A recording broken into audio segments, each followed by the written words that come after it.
Специјалци посебната единица за јавен ред и мир со воден топ ја чува апелација додека течеше јавната седница по жалбите на екс-премиерот Никола Груевски и поранешниот помошник во МВР Ѓоко Поповски за затворските казни за набавката на блендираниот Мерцедес.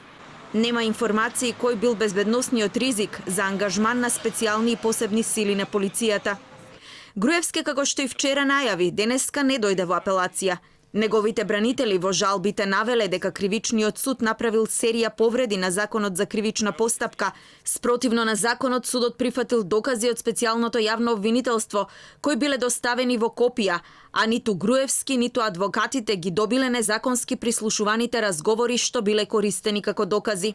Бранителите тврдат дека делото кое на Груевски му е ставено на товар има апсолутна застареност. Во случајот Тенк, првостепениот суд изрече затворска казна за Груевски од 2 години, а екс-помошникот министер во полицијата Ѓоко Поповски го осудија на 6,5 години затвор.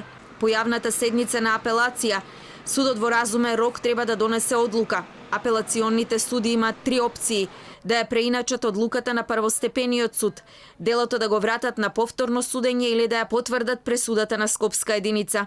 Вчера актуелниот пратеник на ВМРО ДПМН Груевски од собрание истакна дека судиите во апелација се под голем политички притисок, а неговите сознанија се дека пред референдумот ќе биде уапсен.